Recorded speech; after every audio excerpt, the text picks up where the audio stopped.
जुबैर कुरैशी साहब वो तशरीफ़ लाए थे हमारी फाइनल वर्कशॉप में। उन्होंने एक बड़ी नुक्ते की बात की। वो बात जब मैंने सुनी तो फिर और दरीचे खुले। वो बात थी नेटरम्योर के बारे में गुफ्तगू हो रही थी। हमारे माशरे में एक दूसरा जो बहुत ज़्यादा केसेस आ रहे हैं वो इनफर्टिलिटी के हैं। ठीक है, इनफर्टिलिटी दोनों में हो सकती है, मर्दों में औरतों में दोनों में हो सकती है। तो यहाँ पे नेटरम्योर का बड़ा एक दवा का बड़ा कलीदी किरदार है। अब देखें, दोनों पार्टनर ठीक होते हैं, लेकिन कंसीव नहीं हो रहा। वहां पे अगर आप नेटरम्योर देंगे तो मैं समझता हूँ कि बड़ा फायदा होगा। अब उसकी वजह सुन लें। नेटरम्योर के मरीज हैं वो आपको करीब नहीं आने देते। जब स्पर्म करीब नहीं आएंगे तो जाइगोट कैसे बनेगा, कंसीव कैसे होगा? अगर आप हर चीज को आपने समझ लिया, हर चीज को आपने देख लिया, कोई समझ नहीं आ रही क्या वजह बन रही है, तब आप नेटरम्योर ट्राई करके देखें। आपको ये नुस्खे वाली बात है रूटीन से हटके, तो वो आपको एक अच्छा फायदा दे सकेगी। उस दवा की खासियत है वो मिल जाती है। नेटरम्योर को अगर आप समझेंगे तो वो मिल जाती है। ऐसी है सर? बिल्कुल सही। अच्छा जी, तो ये इनफर्टिलिटी एक बड़ा चैप्टर है, इसमें बहुत सारी चीज़ें हैं। तो इसकी मैं बता रहा था कि बुनियादी जो वजूहात हैं, उन बुनियादी वजूहात में जो है वो गुस्सा जो है और ग्रीफ एलिमेंट बहुत ज़्यादा। तो अगर आप इन एलिमेंट्स को समझेंगे तब आपके लिए आसानियाँ होती जाएंगी। बात फिर वही जो पहले मैंने की है कि हर मरीज़ को आप समझें, मर्ज़ को ना समझें, मरीज़ को समझने की कोशिश करें। तब आपको पता चलेगा कि ये किस दवा की तरफ जा रहे हैं। हमारे यहाँ बहुत सारी अद्वियात हैं जो अपने मूड पे चलती हैं। जैसे नेटरम्योर है, इसका एक अपना मूड है। पल्साटिला इसका एक अपना मूड है। और सलेशिया एक बड़ी अहम दवा है, इसका एक बड़ा अपना मूड है। हम जिस माशरे में रहते हैं, हमारे बहुत सारे दोस्त अहबाब होते हैं, यार ऐ क्यों नहीं बोल रहा, ऐ बड़ा चुप की तरह है, बड़ा मीसना जा बंदा, यार क्यों नहीं बोल रहा। तो ये ना बोलने वाली शख्सियत सलेशिया की। अगर हम अद्वियात के मिजाज को भी समझें तो फिर चलती फिरती तस्वीरें जो हमारे सामने हैं ये दवाइयों की शक्ल में ही हमारे सामने। तब हम किसी मर्ज को नहीं समझेंगे, उसकी सिम्टम को समझते हुए, उसकी शख्सियत को समझते हुए दवाई अप्लाई करेंगे तो वो भी असर करेगी। ये एक आर्ट के ज़िम्मे में आती है। भले साइंस ना इस चीज़ को माने, लेकिन ये आर्ट के सिलसिले में एक बात आती है कि आप मरीज की शख्सियत को समझते हुए जो दवाई अप्लाई करवाएंगे वो वैसा ही काम करेगी जिसका खाका आपके जहन में बना हुआ है, जिसका खाका आपने उस दवाई को समझते हुए बनाया है।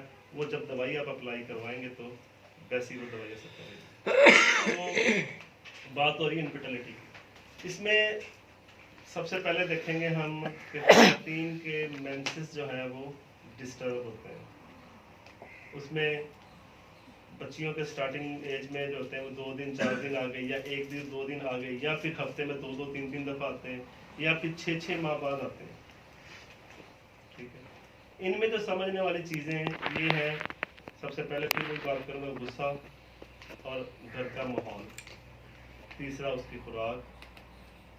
ये 3 चीज़ें अगर आप समझ लेंगे तो वो बच्ची अल्हम्दुलिल्लाह ठीक हो सकती है। गुस्सा किस तरह का होता है? गुस्सा बच्चियों को जो होता है वो अपनी बेइज्जती बड़ी फील करती हैं बच्चियाँ। हालांकि ये दवाइयाँ सारी हम लड़कों में करते हैं, स्टिफिसाइगेरिया, ठीक है, आरामैट, ये वो चीज़ें। अगर यही दवाई हम उस तरफ दें जो बच्ची ज़्यादा फील करती है गुस्से को, ज़्यादा अपनी इंसल्ट फील करती है, तो बड़ी जल्दी वो ठीक हो सकती है। 90% मैंने देखा है बच्चियाँ जो है वो गुस्सा जो है वो ऐसे ही उनको निकालती कम है, वो अंदर सप्रेस कर लेती हैं, वो स्टिफिसाइगेरिया की तरफ जाती है। ठीक है, ऐसी जी। तो इसी तरह मर्द जो है, मर्द तो थोड़ा वायलेंस कर लेते हैं करके, अपना गुस्सा जो है निकाल लेते हैं। वो पिक्रिक एसिड की तरफ जाते हैं, वो बेलाडोना की तरफ जाते हैं, कैनाबिस इंडिका की तरफ जाते हैं। तो ये चीज़ें जो है हमें ऑब्जर्व करनी चाहिए। इसमें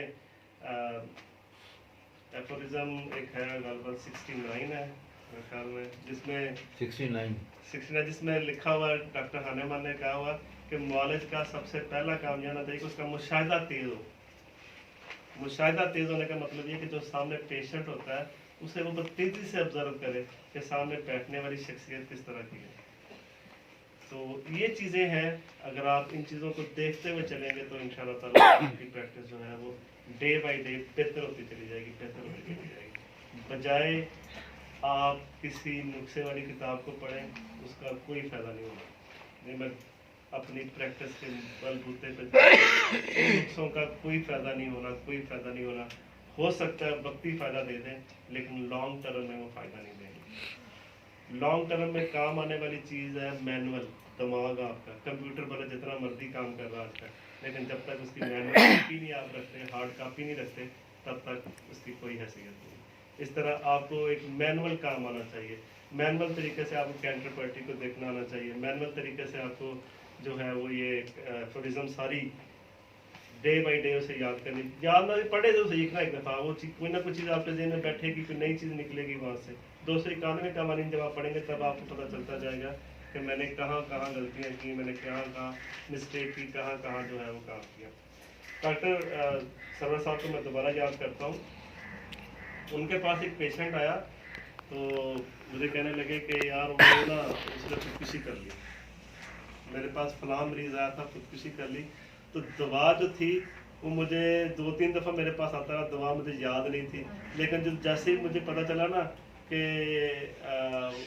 खुदकुशी कर ली कर, उसी दिन सुबह मैंने वो टेबल पर निकाल के रखी हुई थी कि यार मैं दोबारा आएगा तो मैं दूंगा। लेकिन अनफॉर्चुनेटली पर वो इस दुनिया से जा चुका था। तो ये चीज़ें जो है वो आप डेली बेसिस, वो मतलब कि ख़ानदानी, पहले उसके वालिद साहब इंडिया के थे, डॉक्टर मोहम्मद अहमद हसन साहब, अहमद हसन साहब ने डॉक्टर किया हुआ था होम्योपैथी का।